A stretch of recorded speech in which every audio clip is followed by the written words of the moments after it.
Programme احکام شریعت اور قربانی سے متعلقہ چند مسائل کے ساتھ آپ کی خدمت میں ایک دفعہ پھر ہم موجود ہیں، کیونکہ ابھی ایام ویسے تو کافی دور ہے، تقریباً 1 مہینہ باقی ہے، لیکن چونکہ ہمارے احکام شریعت پروگرام اس میں ذرا تھوڑے سے کم ہوں گے، تو ہر سال تقریباً جب یہ ایام آتے ہیں تو کوشش یہ ہوتی ہے کہ کچھ پروگرام پہلے ہی اس کے بارے میں مسائل بیان کرنا شروع کر دیے جائیں، تاکہ اختتام تک مہینے کے اختتام تک کافی حد تک مسائل لوگ سیکھ چکے ہوں۔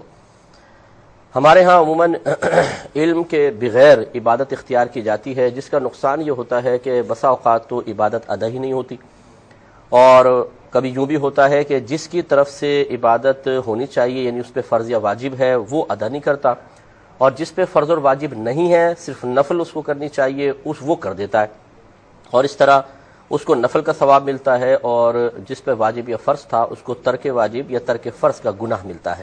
اس لیے ہمیشہ یاد رکھیے کہ آپ کوئی بھی چیز کام کرنا چاہیں، آپ کو کاروبار کرنا چاہیں، آپ شادی بیاہ کرنا چاہیں، آپ کرائے پر کوئی چیز لینا دینا چاہیں، قربانی ہے، حج ہے، کچھ بھی مسئلہ ہے، آپ پہلے ضرور معلومات حاصل کریں، اس کے بعد عبادت کی طرف قدم اٹھائیں۔ ہمارے عموماً گھروں میں اس طرح ہوتا ہے کہ ہم سمجھتے ہیں کہ قربانی صرف گھر کا بڑا ہی کرے گا، یعنی والد صاحب کی طرف سے ہر سال قربانی ہوگی، کہیں والدہ ذرا پاورفل ہوتی ہیں تو جی ہر سال ہماری بس والدہ کر دیتی ہیں قربانی، یہ صحیح طریقہ نہیں ہے۔ اسی طریقے سے بعض اوقات سرکل راؤنڈ چلتا ہے، اس سال کس کی تھی جی؟ والد صاحب کی، اگلے سال والدہ کی طرف سے، اس سے اگلے سال بیٹے کی طرف سے، اس سے اگلے سال بیٹی کی طرف سے تو یہ طریقہ کار سب غلط ہیں۔ پورے گھر کا تمام گھر والے، ان میں سے ہر فرد جو بالغ ہے، مسلمان ہے، بالغ ہے، اسے چاہیے کہ اپنی ذات میں قربانی کے وجوب کی شرائط تلاش کرے، جس میں یہ شرطیں پائی جائیں گی اس پر قربانی واجب ہوگی۔ لہذا کبھی ایسا ہوگا کہ والد صاحب میں شرط پائی گئی، ان پہ قربانی واجب، والدہ پہ نہیں ہے۔ کبھی یوں بھی ہوگا کہ والد صاحب پہ نہیں، والدہ صاحب پہ نہیں، بہن پہ قربانی واجب۔ کبھی ایسا ہوتا ہے کہ بھابھی پہ قربانی واجب، باقی کسی پہ واجب نہیں ہے۔ تو یہ اسی وقت ہمیں معلوم ہو سکے گا کہ جب ہم ان کی شرائط کو اچھی طریقے سے سمجھیں اور پڑھیں۔ تو لہذا قربانی کے وجوب کی چند شرائطیں، پہلی یہ کہ مسلمان ہو، کافر پہ کوئی عبادت واجب نہیں ہوتی ہے، لازم نہیں ہوتی ہے، تو مسلمان ہونا شرط ہے۔ دوسرا عاقل ہونا، پاگل مجنون پر کوئی بھی عبادت واجب نہیں ہوتی، وہ مرفوع القلم ہوتا ہے، لہذا اس پہ نہیں ہوگی۔ تیسرا بالغ ہونا، نابالغ پر قربانی واجب نہیں ہے، چاہے وہ کتنا ہی مالدار کیوں نہ ہو۔ اس کے بعد مقیم ہونا، مسافر پہ قربانی واجب نہیں ہے۔ مسافر اسے کہتے ہیں کہ جو اپنے شہر کی حدود سے باہر نکل گیا ہو، مطلب شہر کی حدود سے باہر نکلے اور اس نیت اور ارادے کے ساتھ کہ کم از کم 92 کلومیٹر 92 کلومیٹر دور جاؤں گا۔ اس جو اندازہ ہے اس میں اختلاف ہو سکتا ہے، بعض کم کہتے ہیں، بعض زیادہ کہتے ہیں۔ ہماری جو بزرگان دین کی تحقیق ہے، میں اسی پہ اعتماد کرتے ہوئے 92 کلومیٹر والا قول ہی لینا پسند کرتا ہوں۔ تو اپنے شہر کی حدود سے کوئی شخص باہر نکلے اور کم از کم 92 کلومیٹر دور جانے کا ارادہ ہو، یہ 2 شرطیں جمع ہو جائیں تو پھر وہ سمجھ لیں شرعی مسافر ہے۔ یہ کب تک شرعی مسافر رہے گا اس کے بارے میں عرض کرتا ہوں۔ ایک کالر ہمارے ساتھ ہیں، السلام علیکم۔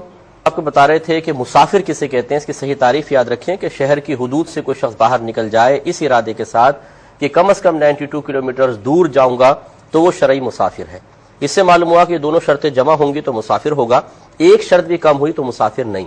مثال کے طور پر ابھی آپ شہر کی حدود سے باہر نہیں نکلے، اسٹیشن پہ ہیں، ایئرپورٹ پر ہیں، بس کے اڈے پر ہیں، اور ارادہ یہ ہے کہ مثلا 600 کلومیٹر دور جاؤں گا، 92 نہیں بلکہ 600 کلومیٹر، تو ابھی آپ مسافر نہیں ہیں کیونکہ آپ شہر کے اندر ہیں۔ شہر کی حدود سے باہر نکلنا ضروری ہے، اور اسی طرح آپ شہر کی حدود سے باہر نکل گئے لیکن مثال کے طور پہ آپ کا صرف 45 46 60 کلومیٹر دور جانے کا ارادہ ہے، تو 92 کلومیٹر نہیں ہے تو آپ شرعی مسافر نہیں ہوں گے۔ اگر درمیان میں نماز پڑھیں گے تو پوری نماز پڑھیں گے۔ تو یہ تو ہے مسافرت کی ابتدا۔ اس کے بعد جب تک آپ سفر کرتے رہیں گے مسافر ہوں گے۔ پھر آپ کسی دوسرے شہر میں پہنچ گئے، اگر وہ آپ کا وطن اصلی نہ ہو، مثال کے طور پر جہاں پہ آپ کی پیدائش ہوئی اور ابھی گھر بار بھی موجود ہے، چاہے والدین کا انتقال ہو گیا لیکن گھر آپ کا موجود ہے، آپ کی ملکیت میں ہے، تو آپ کا وطن اصلی کہلاتا ہے۔ تو جیسے سفر کر کے آپ وطن اصلی کی حدود میں جائیں گے مقیم ہو جائیں گے، یا پھر آپ نے وہاں پر مستقل رہائش اختیار کر لی ہو، جیسے آپ بیوی بچوں کے ساتھ باقاعدہ مکان لے کے رہنے لگ گئے اور کہیں جانے کا ارادہ نہیں ہے، تو وہ بھی آپ کے لیے پھر وطن اصلی بن جاتا ہے۔ تو یہ دوسرا پھر آپ مقیم ہو جائیں گے، مسافرت ختم ہو جائے گی۔ اس پہ مزید کلام کرتے ہیں، کالر منتظر۔ السلام علیکم۔